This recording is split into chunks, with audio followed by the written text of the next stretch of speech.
जैसा कि लास्ट जो है क्लास में जो है एक जो डेरिवेशन हुआ था, तो अब हम उसी के जस्ट नेक्स्ट जो डेरिवेशन का निगमन करने जा रहे हैं। तो आप इसे ध्यान से देखिए। ये जो निगमन है लेंस युग्म की फोकस दूरी, अर्थात लेंसों का संयोजन करना है। तो let us see this figure.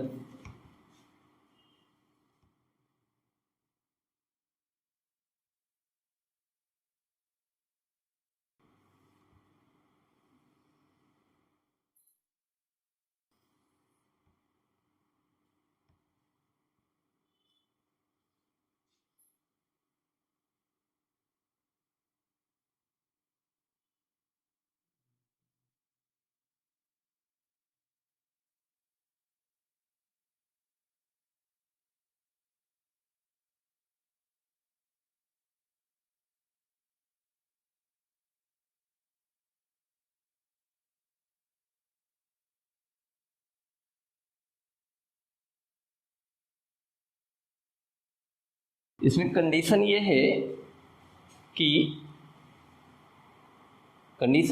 कि इस समय दो लेंस उत्तल लेंस एक साथ रखे हैं। चित्र में अभी सिर्फ एक ही आपको लेंस दिखाया जा रहा होगा।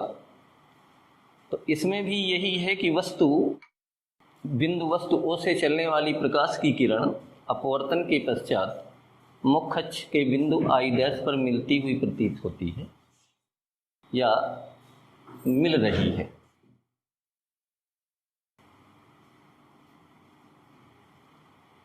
अर्थात वस्तु बिंदु O का जो प्रतिबिंब है वो I' है। जैसा कि आप जानते हो कि वस्तु की दूरी को O से और जो प्रतिबिंब की दूरी को V' से प्रदर्शित करते हैं। माना कि उत्तल लेंस L1 की फोकस दूरी f1 है। तो इसमें से हम ले रहे हैं लेंस L1।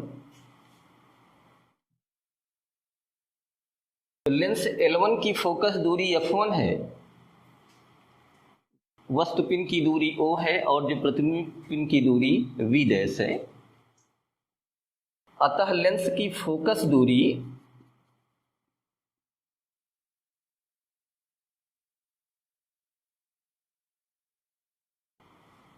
तो ये हो जाएगा 1/f1 बराबर 1/v' माइनस 1/u।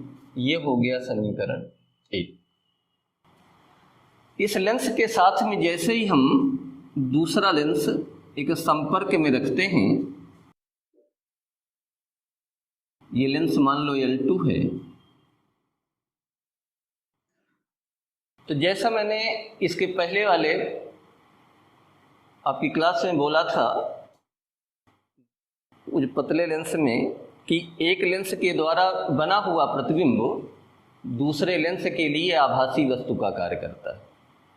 अर्थात लेंस जो है L1 के द्वारा जो प्रतिबिंब I' बन रहा था, अब वो लेंस जो L2 के लिए आभासी वस्तु का कार्य करता है। और साथ में ये भी कहा था कि लेंस की मोटाई बढ़ जाने के कारण उसकी फोकस दूरी कम हो जाती है। अर्थात जो किरणें जाकर के I' पर केंद्रित होती थी, अब वो जो किरणें आकर के I पर केंद्रित हो जाएंगी। अर्थात इस आभासी वस्तु I' का वास्तविक प्रतिबिंब I है, जो कि वस्तु पिन O का ही होगा। तो इस तरह से हम क्या करेंगे, वस्तु पिन की दूरी को U से प्रदर्शित करते हैं, लेकिन इस लेंस L2 के लिए जो U होगा वो V' होगा, जबकि इसकी जो प्रतिबिंब की दूरी जो बनेगी वो V हो जाएगी। तो अब आता है कि लेंस L2 के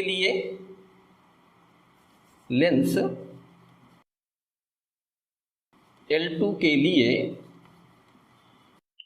इसी प्रकार लगा देंगे कि 1/f2। ये सपोज कर लेते हैं कि उत्तल लेंस L1 की फोकस दूरी f1 और L2 की दूरी f2 है। तो 1/f2 बराबर 1/v माइनस 1/v'। क्योंकि वस्तु पिन की दूरी u होती है, तो इसके लिए जो आपका है ये जो है v' काम करता है।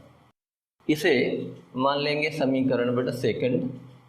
अब क्या करेंगे कि equation first plus equation second, जैसा कि जोड़ने का तरीका जानते हो, LHS से LHS और RHS से RHS, तो ये हो जाएगा 1/F1 प्लस 1/F2 बराबर 1/V dash minus 1/U plus 1/V minus 1/V dash. 1/V dash एक जो प्लस एक minus, each other cancel out, तो ये आपका बन गया जाके 1/V माइनस 1/U। जैसा कि पहले निगमन में मैंने बताया था कि ये जो है लेंस की फोकस दूरी का सूत्र है। यदि ये सूत्र ना याद रहे तो इस अवस्था में हम क्या कर सकते हैं, u को इनफाइनाइट मान लें, 1/इनफाइनाइट की वैल्यू 0 हो जाएगी। उस समय इमेज इसकी जो बनेगी, वो जो प्रतिबिंब बनेगी, वो जो फोकस पर बनेगी। इस बात को भी याद रखना कि यदि कोई आपसे ये कहता है कि यदि वस्तु अनंत पर रखी है तो उसका प्रतिबिंब कहाँ बनेगा, तो उत्तल लेंस के फोकस पर बनेगा। तो इसलिए 1/F1 प्लस 1/F2 बराबर 1/F, जहाँ पर F लेंस युग्म की फोकस दूरी है, लेंस युग्म की फोकस दूरी। तो इस प्रकार से ये आपका निगमन होता है। अब इसमें से थोड़ा सा इस बात पे गौर करिएगा, यहाँ तो मैंने दोनों उत्तल लेंस लेकर के निगमन किया है। थोड़ी देर के लिए मान लीजिए कि यदि एक लेंस उत्तल है और एक लेंस अवतल है, तो आपका निगमन का जो आखिरी का जो लास्ट फार्मूला है ये नहीं चेंज होगा। केवल इतनी बात याद रखिएगा कि उत्तल लेंस की जो फोकस दूरी होती है, उत्तल लेंस के लिए F जो होता है वो हमेशा पॉजिटिव होता है, धनात्मक होता है। जबकि अवतल लेंस के लिए इसकी जो फोकस दूरी होती है वो हमेशा माइनस में होती है। इसी निगमन में अब जैसे सपोज कर लेते हैं कि मान लो दे देता है 20 सेंटीमीटर फोकस दूरी वाले उत्तल लेंस के साथ एक जो 20 सेंटीमीटर फोकस दूरी का अवतल लेंस लगा दिया जाता है, या दोनों को एक दूसरे के संपर्क में रखा गया है, तो लेंस युग्म की फोकस दूरी ज्ञात करो। तो आपको क्या करना है कि उत्तल लेंस की फोकस दूरी को F1 मान लो, क्योंकि जहाँ पर एक से ज़्यादा राशियाँ होने लगती है तो 1 और 2 में अपनी जानकारी के लिए उनको अलग अलग डिस्क्राइब कर लेते हैं। F1 बराबर हो गया +20, F2 बराबर -20, 1/20 minus 1/20, each other cancel out, तो आपका निकलेगा 1/F = 0। जब हम इसका रेसिप्रोकल करेंगे तो आ जाएगा F बराबर 1/0, और 1/0 की वैल्यू होती है इनफाइनाइट। उस समय ये जो लेंस युग्म तैयार होगा उत्तल और अवतल लेंस के द्वारा, उसकी फोकस दूरी इनफाइनाइट हो जाएगी, अर्थात वो एक जो कांच की पट्टी की भांति व्यवहार करने लगेगा। ये मतलब निगमन था। अब जो बात करते हैं नेक्स्ट एक डेरिवेशन की, तो नेक्स्ट डेरिवेशन है लेंस के अपवर्तन के लिए न्यूटन का सूत्र। जैसा कि आपको मालूम है कि सर आइजैक न्यूटन का हर जो है क्षेत्र में एक अच्छा खासा योगदान है, तो उन्होंने लाइट में भी अपवर्तन संबंधी एक जो डेरिवेशन उन्होंने कुछ किया है।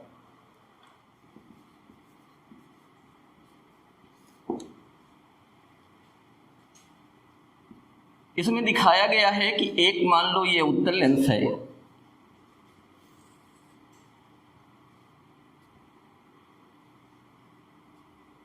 तो एक जो लेंस का जो प्रथम फोकस है मान लो F1, और एक लेंस का द्वितीय फोकस है F2। आपको मालूम है कि लेंस में दो पृष्ठ होते हैं, दोनों पृष्ठों के यदि पदार्थ के अपवर्तनांक अलग अलग हो जाएं तो उनकी फोकस दूरियां भी अलग अलग हो जाती हैं। वैसे भी लेंस में दो फोकस इसलिए लिए जाते हैं कि एक में क्या है कि मुख्य अक्ष का वो बिंदु जहाँ से चलने वाली प्रकाश की किरण अपवर्तन के पश्चात मुख्य अक्ष के समांतर हो जाती है, और एक फोकस वो होता है जबकि मुख्य अक्ष के समांतर आने वाली प्रकाश की किरणें अपवर्तन के पश्चात जिस बिंदु पर मिलती हैं, एक से निकल करके मुख्य अक्ष के समांतर होती हैं, दूसरे में समांतर आने वाली किरणें जिस बिंदु पर मिलती हैं वो उसका द्वितीय फोकस हो जाता है। तो इसी प्रकार से मान लेते हैं कि एक साइड की जो फोकस बिंदु है F1 है और एक साइड का F2 है, क्योंकि दोनों जो ओर के माध्यम का अपवर्तनांक अलग अलग है। तो यहाँ से यहाँ तक आपको मालूम है प्रकाशिक जो केंद्र, एक बात और भी दिमाग में रखिएगा, लेंस का प्रकाशिक केंद्र वो बिंदु होता है जहाँ से गुजरने वाली प्रकाश की किरण अपने मार्ग से विचलित नहीं होती, क्योंकि ये अपवर्तन की घटना तो आप ये जानते हो कि प्रकाश का अपने मार्ग से विचलित होना अपवर्तन रिफ्रैक्शन कहलाता है। लेकिन इस लेंस के मुख्य अक्ष पर वो बिंदु होता है जहाँ से गुजरने वाली प्रकाश की किरण अपने मार्ग से विचलित नहीं होती, उसे कहते हैं प्रकाशिक केंद्र। तो जितनी दूरियां नापी जाती हैं यहीं से लेते हैं। आपको मालूम है कि F1 तो प्रकाशिक केंद्र से फोकस के बीच की दूरी को मान लेते हैं F1 है, और इधर की फोकस दूरी F2 है। अब जो थोड़ी देर के लिए सपोज करते हैं, ये मानते हैं कि एक ये वस्तु AB है, तो आपको शायद 9th क्लास से लगा करके आज तक आप लोगों ने ध्यान दिया हो, आपको मालूम है कि प्रतिबिंब बनने के नियम क्या होते हैं, अर्थात किरण जो है आरेख वो कैसे खींचा जाता है। तो एक इसका नियम समझ लो कि सबसे पहले नियम बेटा ये कहता है कि मुख्य अक्ष के समांतर जाने वाली प्रकाश की किरण जब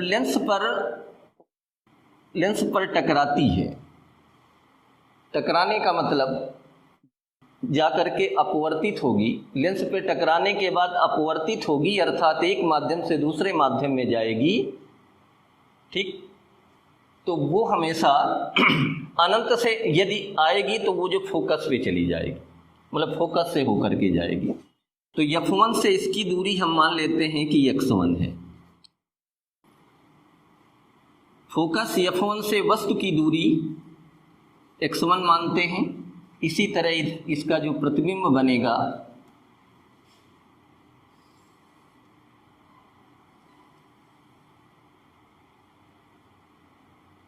अब फोकस से जाने वाली प्रकाश की किरण मुख्य अक्ष के समांतर हो जाती है।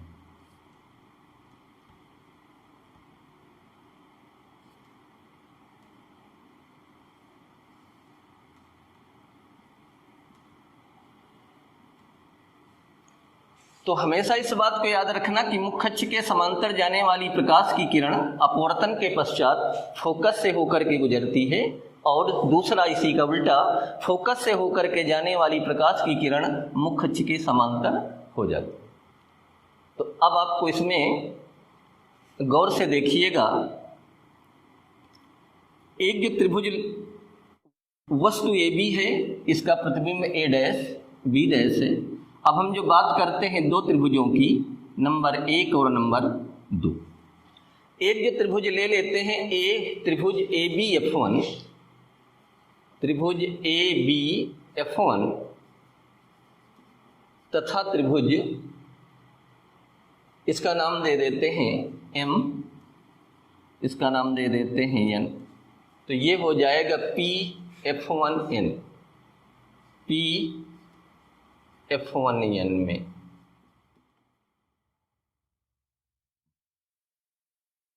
ये दोनों त्रिभुज समरूप हैं, या मैं इधर लिखे रखता हूं इस समरूप, ठीक।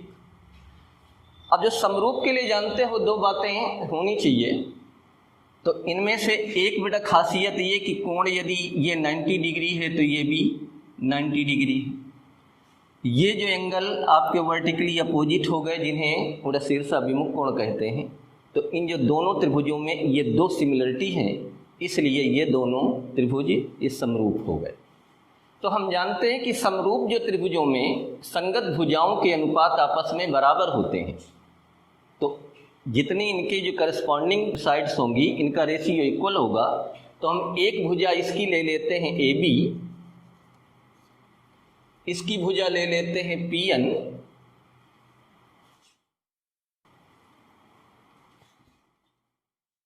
ये भुजा हो गई AB/PN इक्वल टू, ये हो गया बेटा AF1/PF1।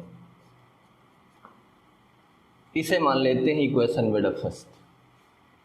इसी प्रकार सिमिलरली अब जो त्रिभुज ले लेते हैं हम MPF2,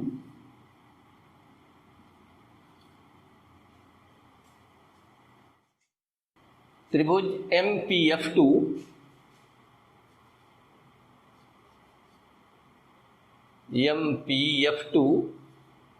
एवं त्रिभुज ले लेते A'/B'/EF2 में, ये भी दोनों समरूप हैं।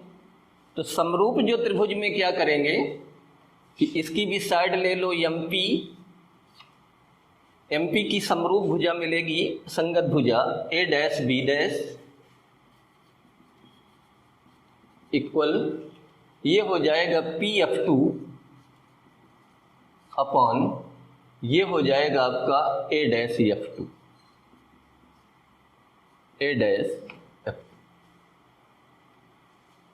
अब आप ये गौर से देख रहे होंगे कि ये जो PN जो भुजा है वो A'/B' के इक्वल है, क्योंकि ये आपका रेक्टेंगल बन रहा है, आयताकार आकृति है, जिसमें से PN A'/B' के बराबर है, और ये जो हमारी MP है वो हमारी AB के बराबर है। तो इधर लिख देंगे कि चूंकि MP इक्वल टू AB और A'/B' इक्वल टू हो गया PN। तो ये हो गया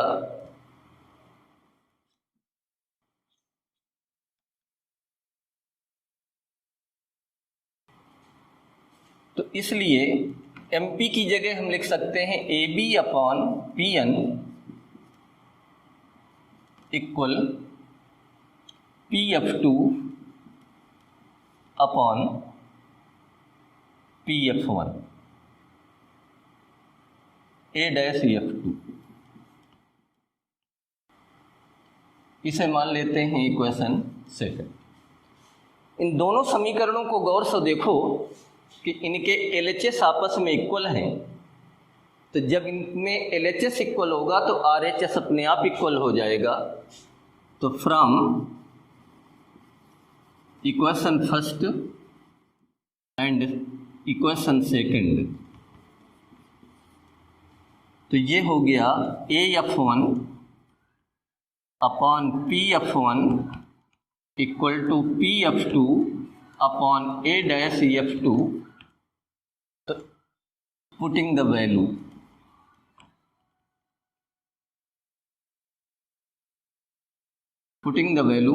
तो AF1 की वैल्यू थी x1, PF1 की वैल्यू थी f1, PF2 की वैल्यू थी x2,